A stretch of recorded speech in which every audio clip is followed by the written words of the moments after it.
Jarad Roper, and you're listening to CrappieNation.net. I am with the Crappie USA President, Darrell Van Vactor. How you doing, Darrell? I'm doing fine, Jared. Good to be with you. Good to be here, man. We are at ICAST in Orlando 2012, and there's some pretty awesome stuff this year out there. Always. And you know, this is one of the better years. I've actually been at the ICAST show every year since 1987. And this is one of the better years in many years.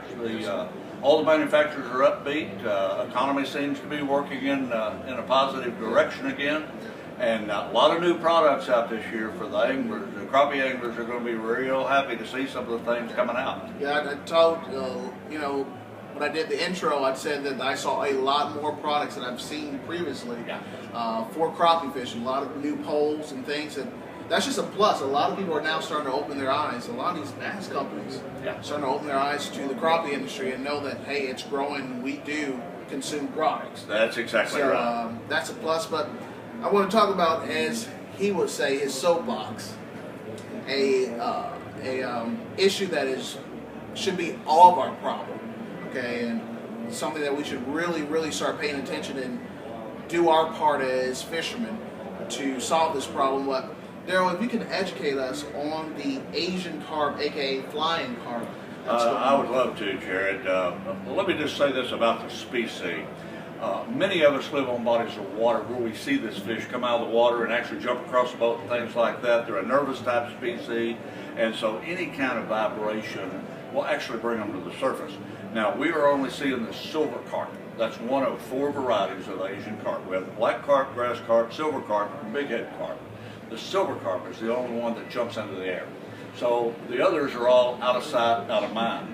And right now, that's how our government is seeing it. This is a government problem. They were brought in the 60s and placed into the ponds along the Mississippi Delta that raise catfish for human consumption here in the United States.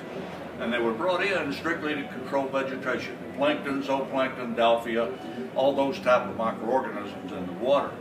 In doing that, they were thought to be sterile, and they won't spawn in a pond situation. But you put those babies out there in the Mississippi River, and that's what happened the first time the mighty Mississippi flooded. Now we've got carp everywhere.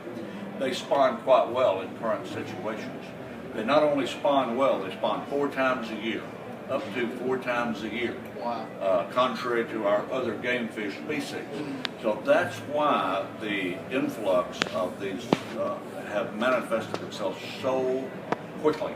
Right now, I left a meeting in Pittsburgh at the 9/11 Airlift Station, Air Base in Pittsburgh, Pennsylvania, last week. And at that time, MICRO, which is the Mississippi organization of 28 states along the Mississippi River that's affected by this problem, has a map that they show just where that Asian carp has migrated to. Right now on the Ohio, it's all the way to the Pennsylvania line. 6 months ago, it was 30 miles south of that. So that's how fast this fish is moving. We did a documentary over the past couple of years with National Geographic Channel through Detroit Free Press. We did a 90-minute documentary. The whole goal in that was to put together government funding to help keep these species out of Lake Michigan. That's a multi-billion-dollar-a-year fishery up there in our Great Lakes. They got it in place. They put electric shock curtains in place along the Chicago Barge and Garbage Canal. 4 or 5 months after it was in place and operational, they did eDNA testing in Lake Michigan. The species are already there. Asian carp are already in Lake Michigan. Now, whether or not they will be able to successfully spawn there, I don't know, and they don't know yet. New eDNA lab opened up last week in La Crosse, Wisconsin, funded John Goss, the carp czar under President Obama, has funded a new eDNA lab, got it opened up, ready to go. Now more testing can be done. We've got a facility now to test. But the most urgent thing that I can tell all of our fellow anglers is contact your congressman. Let these senators and representatives know that we have a problem. It's going to be a lot more serious problem than people realize. Bodies of water are already being taken over. I'll use the Missouri River, for example, where in our Cabela's King Cat Trail, we set record weights with the big fish every year at Waverly, Missouri on the Missouri River. We don't have tournaments there any longer. Haven't had in the last 2 or 3 years because there's no fish. Nothing but Asian carp. Illinois River. You may have seen on TV the Hillbilly Fishing Tournament out of Bath, Illinois, where they take boats and nets and go out there and bang on the side of the boat with a stick or something, make a little noise, those fish jump, they net them, weigh the fish, and that's how they determine the winners of the tournament. Right. It's a horrible thing, but it's a coming thing for us all that favor water that's touched by the Mississippi River. You know, the Salt River, the Wabash River, all up in Indiana and that area, they're already there. It's just a matter now of getting through into Lake Patoka, you know, into Monroe Lake, places like that that we would think they couldn't get to from the Mississippi, but they will. So it's an urgent problem, and all of us as anglers need to contact all the associations, American Crappie Association, King Cat Association. We're very active in this fight. I met with the ASA right here yesterday, American Sport Fishing Association. Their government affairs people are well aware now of what's going on, hoping to get them more involved, because it's going to take corporate sponsorship along with government intervention to ever slow them down. We're not going to eradicate them. They're here to stay.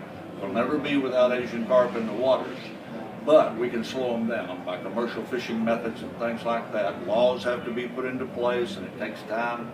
After laws are in place, then markets have to be established to utilize that fish where it can be sold. So it's an elongated process, and the quicker we get started, the better off we'll all be. And the number one thing we can do is let our elected officials know that it is a problem. Yeah. I heard that it's already a market for them. There's multiple markets actually. There's a market for fish oil that utilize a lot of fish. There's a market for pet foods, and the Asian people would like to have the fish back. So now if the correct procedures are followed and they can get these to a processing plant quick enough while that fish is still super fresh, be quick frozen, it's processed, quick frozen, packaged, transportation arrangements are already made where these fish can be flown out of Mid-America Airport in St. Louis, Missouri on planes that are coming in from China, and now they go back empty. So now we can load carp onto those planes. That cuts down on transportation costs, get them right back to them fresh and ready to go. They are a table fish. You know, they have the name carp, and we all grew up thinking about the old European or German carp being a fish from muddy water and stained water, things like that. They're no kin to this Asian carp. The Asian carp is a vegetation-eating fish. He inhabits clean water. If you fillet one of them, they're white meat fillets. They're excellent eating, to be honest with you, according to all. I haven't personally tried them, haven't brought myself to it yet, but I have a lot of friends that have, and they say they're excellent. White meat fillets, much like crappie and tilapia, from what I hear. And see, everything you're saying is centered around being educated. Exactly. You know, you can be. I give a difference. There's a fisherman, and then there's an angler. That's right. And an angler, in my opinion, is more aware of what's going on now that's going to affect the previous or past or generations to come. That's exactly right. And so this morning, when I said I saw a news earlier before we started this interview, on the news they talked about this today, about the Asian carp. That's good. But the newscaster said something that is totally contrary, and I said he hasn't done enough research. He said that they're not good. Yeah, see, I would encourage anybody to fillet one. They have an extra row of bones in them that you have to watch and get that out. Fillet one and try it, because they're not like the old carp at all that we grew up with. And you know, we're only here on this earth a short time. And we're blessed with a lot of resources to enjoy. And I think those resources are there for us to use, but not to abuse. Right. So we've got to do our part to make sure that resource is still healthy for our kids and our children's children down the road. And if we don't do something to slow down this carp infestation, game fish populations are going to be destroyed. All right. So I know you got to have another interview real quick, but is there any new potential sponsors for Crappie USA? Oh, there are. We're going to, actually there's 3 or 4 I can't announce just yet, but there are some I can. Stubby Steve's. Stubby Steve's is a bait attractant product manufactured out of Virginia. Fantastic product. I can tell you, our anglers in Crappie USA and yourselves, I think, have got to try the product. Excellent product. Does all it says it'll do plus. And for those of our anglers that not only like to crappie fish, but may like to fish for bluegill and red ear and things like that, they can forget ever buying a cricket or a waxworm again. This is fantastic. Another exciting sponsor we're so excited about is Gamma Line. Gamma is a copolymer line, and by copolymer, that we all know in the business, that means no stretch, that means no twisting, and all the normal problems we have with monofilament lines. So we're really excited to have Gamma Line aboard. We're going to have some other products. Fish Sticks. Fish Sticks is it's a delivery system for a scent to go on your artificial baits, much like a chapstick, a large chapstick, where you just crank it up a little bit, wipe it on. So you don't get it all over the boat, you don't get it all over your hands. Fantastic product there. Let me see, can I think of the person's name? Is KVD face on that? Does he? Is that the same? That's it. Kevin Van Vactor. There you go. Okay. Yeah, that's it. That's yeah, we have an interview coming to you guys with Kevin Van Dam. Yeah, that's pretty good. It's impressive. It's good stuff. It's good stuff. That's good. Well, Darrell, thank you so much for taking time. Hey, my pleasure, out. Jerry. And this is Jarad Roper with the President of Crappie USA saying, keep the great outdoors great, and God bless.